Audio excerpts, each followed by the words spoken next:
국민TV 라디오 정오종합뉴스. 검찰의 공무원 간첩 사건 증거 조작 의혹을 두고 새누리당이 덮기에 급급해 논란이 되고 있습니다. 민주당은 사건 발생 일주일이 됐는데도 외교통상부 장관, 선양 총영사, 법무부 장관의 말이 다르고 국정원은 입을 다물고 있다며 정부를 향해 날을 세웠습니다. 아프리카 예술박물관 이주 노동자들에 대한 불법 노동 착취 논란을 일으킨 홍문종 새누리당 사무총장에 대한 징계안이 제출됐습니다. 배임 혐의로 기소된 조용기 여의도 순복음교회 원로 목사에 대한 선고 공판이 오늘 오후 서울중앙지법에서 열립니다. 이상은 이 시간 주요 뉴스입니다.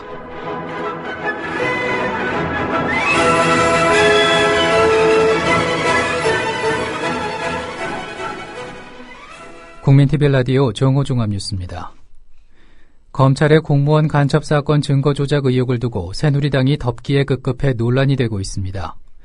새누리당 최경환 원내대표는 최고위원회의에서 서울시 공무원으로 위장해 탈북 정보를 북한에 넘긴 자가 간첩으로 밝혀지면 민주당은 어떻게 책임질 것이냐고 반문했습니다. 그러면서 민주당이 책임 있는 대한민국 정당이라면 우리 정부를 신뢰하고 조사 결과를 기다려야 한다고 지적했습니다.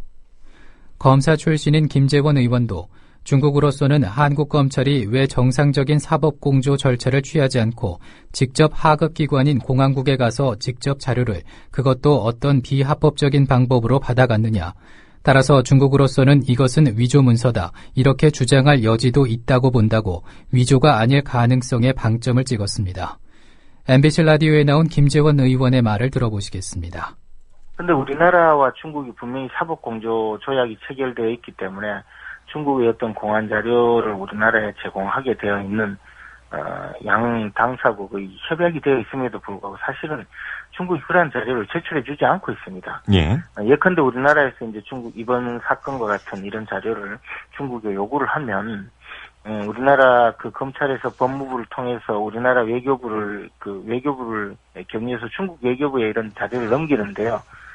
공안 자료를 요청하는 서류를 넘기면 중국 외교부에서는 다시 중국 사법부를 통해서 중국 공안부로 그 관련 자료를 요청하는 그 사안을 보내면 중국 공안부에서 결국 이 자료를 넘겨주지 않는 경우가 크다고 예. 제 경험으로 한 1년 정도 요청을 했는데 결국은 받지 못한 적이 있거든요. 예. 그렇다가 보니까 이번 사건과 같이 이제 재판이 아주 촉박하면 우리나라 공안 당국에서 직접 아마 중국의 북한과 접경지대에 있는 화룡시 지역 그쪽 공안국에 아마 자료 요청을 해서 이 자료를 받아왔다. 지금 우리 공안 당국은 그런 주장을 하고 있거든요. 예.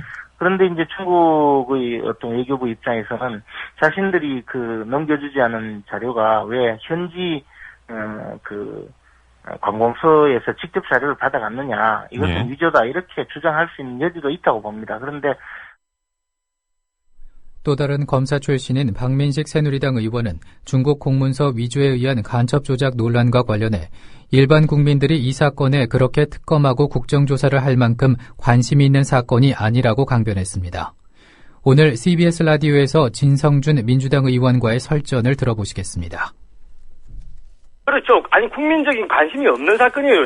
솔직히 뭐냐면 자꾸 저는 걱정되는 것이 예? 우리 민주당에서 자꾸 이것을 무슨 간첩단 조작 사건 이런 용어를 자꾸 들이대면서 뭐냐면은 과거 무슨 권위주의 시대 때 정권 차원에서 무슨 간첩단 조작하고 뭐 이런 사건하고 자꾸 혼동시키는 그런 무슨 좀 전략 같은 걸 자꾸 구사하는 것 아니냐. 뭔가 좀 침소봉대하려는 거. 자, 지금 재판이 진행 중에 있죠. 지금 분명히. 예? 재판이 진행 중에 있는 사안은 원칙적으로 국정조사 못하는 겁니다. 알겠습니다. 재판이 진행 중인 사안에 대해서도 특검을 도입해서 수사를 한 전례가 분명하게 있고요. 두 번째로는 재판 과정에 대해서 즉 간첩이냐 아니냐에 대해서 특검을 하자는 게 아니고 예? 그 간첩을 만들기 위해서 국정원과 검찰이 제출한 증거가 예? 조작되었느냐 아니냐의 문제에 대해서 특별하게 수사를 하자라고 하는 것입니다. 아까 누차 말씀드렸던 것처럼 1심에서 무죄 판결이 났는데 그거는 국정원과 검찰이 허위 증거를 제출해서 무죄 판결을 받은 거예요. 그런데 그것을 항소해가지고 항소심을 벌이면서도 또 허위 증거를 냈다고 하는 것 아닙니까? 이것은 국기를 뒤흔든 사건입니다. 어떻게 선량한 시민을 간첩으로 몰아가기 위해서 허위 증거를 제출한단 말입니까? 이에 맞서 민주당은 사건 발생 일주일이 됐는데도 외교통상부 장관, 선양 총영사, 법무부 장관의 말이 다르고 국정원은 입을 다물고 있다며 정부를 향해 날을 세웠습니다. 전병헌 원내대표는 증거조작 논란을 종식시키기 위해서는 법무부와 검찰이 손을 떼고 대통령과 새누리당이 특검을 수용해야 한다고 강조했습니다. 한정혜 대변인입니다. 이에 대한 새누리당의 대응도 수준 이하입니다. 중국 음모론에 중국에 대한 종북몰이까지 시도하고 있습니다. 외교적 파장을 누가 더 확산시키고 있는지 되묻지 않을 수 없습니다. 외교부, 법무부, 국정원의 관계부처들은 서로 책임 떠넘기기와 조직 보호에만 급급한 모양새입니다. 검찰은 또다시 셀프 조사로 사건을 무마하려고만 하고 있습니다. 우리 민주당이 왜 집요하게 국정원과 검찰 개혁을 주장하고 국정조사와 특검 도입을 촉구하는지 국민 여러분께서 충분히 납득하시고 이제 적극 동참하고 계십니다. 하지만 박근혜 대통령은 이렇게 중대한 사안에 대해 또 입을 다물고 계십니다. 언제까지 침묵하실 겁니까? 새누리당의 수준 이하의 대응에 대한 묵인과 또한 동의로 이해해도 되는 것입니까? 박근혜 대통령께서는 국민의 요구를 겸허히 수용해 소송사기 미수사건이라 할 수 있는 검찰 국정원의 간첩 조작을 위한 증거 위조 의혹 사건에 대한 국정조사와 특검을 즉시 수용해야 할 것입니다. 간첩 조작 사건에 대한 김진태 새누리당 의원의 중국 비하 발언 논란과 관련해 파장이 커지고 있습니다. 민주사회를 위한 변호사 모임 사무차장 박주민 변호사는 오늘 국민TV 라디오 조상훈의 뉴스바와의 인터뷰에서 국정원과 검찰을 보호해주겠다는 의식이 너무 강하다 보니까 이런 문제가 발생하고 있는 것이라며 국회의원이 공개적인 석상에서 후진국이라고 표현하는 것은 외교적인 마찰도 빚을 수 있다고 경고했습니다.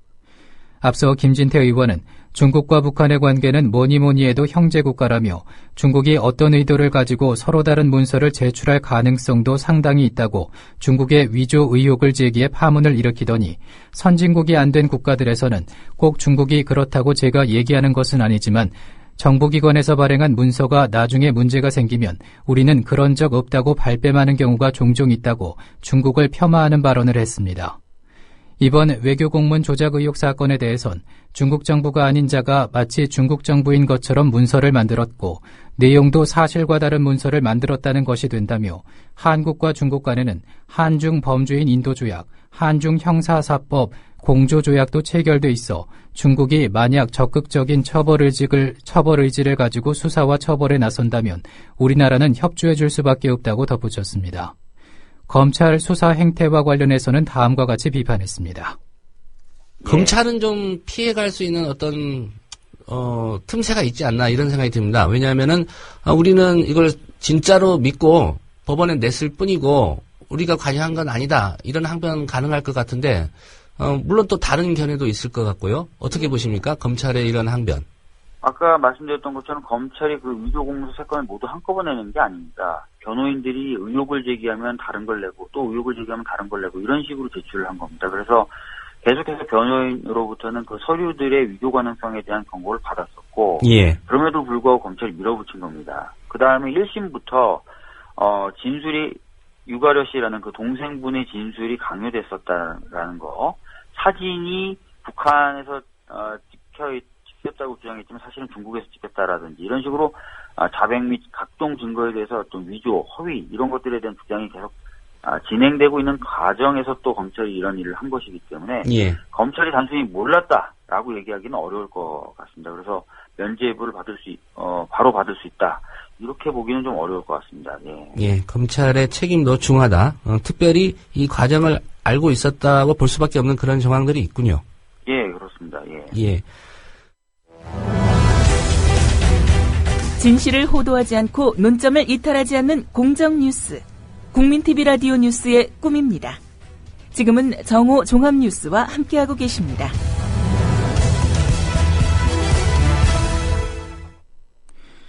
아프리카 예술박물관 이주 노동자들에 대한 불법 노동 착취 논란을 일으킨 홍문종 새누리당 사무총장에 대한 징계안이 제출됐습니다.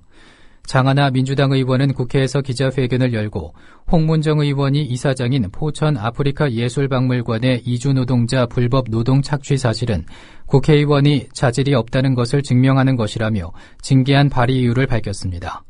장하나 의원은 홍문정 의원은 본인이 직접 최저임금법을 위반한 계약서에 친필 사인을 하고 해당 이주 노동자들과 식비에 관련한 면담까지 했음에도 본인은 경영에 관여한 적이 없다고 발뺌하는 등 비상식적이고 무책임한 태도로 일관했다며 불법적인 노동 착취를 저지르고 국제적인 망신을 사면서도 책임을 회피하는 홍문종이 대한민국 국회의원이라는 것 자체가 대한민국 국민으로서 같은 국회의원으로서 자괴감이 들 뿐이라고 질타했습니다. 배임 혐의로 기소된 조용기 여의도 순복음교회 원로 목사에 대한 선고 공판이 오늘 오후 서울중앙지법에서 열립니다. 서울중앙지법 형사합의 23부는 오늘 오후 2시부터 425호 법정에서 여의도 순복음교회에 100억 원이 넘는 손해를 끼친 혐의로 기소된 조용기 원로 목사의 선고 공판을 진행합니다.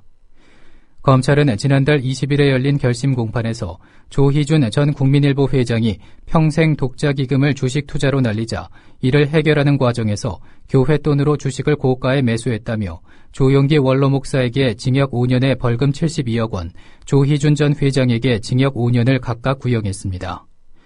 조 목사 측은 최후 변론에서 교회 일을 처리하는 총무국장과 실무 장로들이 도맡아 처리했기 때문에 조 목사는 배임이라는 인식이 없었다며 실제 교회 재산에 손해도 발생하지 않았다고 주장했습니다. 원격진료센터가 3개 들어설 경우 전국 군 단위의 동네 의원은 만성질환, 정신장애 환자만 기준으로 해도 연간 최대 3,312만 원의 손해가 예상된다는 통계가 나왔습니다. 민주당 김효경 의원실의 분석 결과를 보면 군 단위만을 대상으로 했을 때 가장 손해를 볼 것으로 예상되는 곳은 강원도로 원격진료센터 3개가 들어섰을 때 11개 군에 있는 모든 동네 의원의 고혈압, 당뇨, 행동 정신장애 환자의 94.9%를 빨아들일 수 있는 것으로 나타났습니다. 한편 원격 진료안과 관련해 국민TV 라디오 조상훈의 뉴스바에 출연한 변혜진 보건의료단체 연합국장은 이미 지난해 산자부가 300억 원이 넘는 예산을 들여 원격 의료 시범 사업을 진행했으며 원격 의료는 효과가 없고 돈만 많이 든다는 결론이 난 바 있다고 비판했습니다. 변혜진 국장의 말을 들어보시겠습니다. 이 원격 의료는 말해주와 원격 의료인 거지.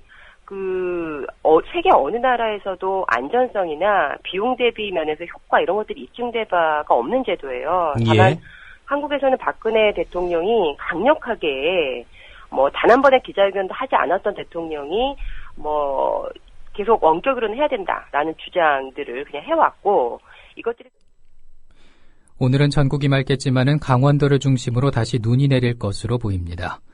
서울의 지금 기온은 2.3도, 습도는 55%입니다. 국민TV 라디오 정오종합 뉴스를 마칩니다. 아나운서 정승조였습니다.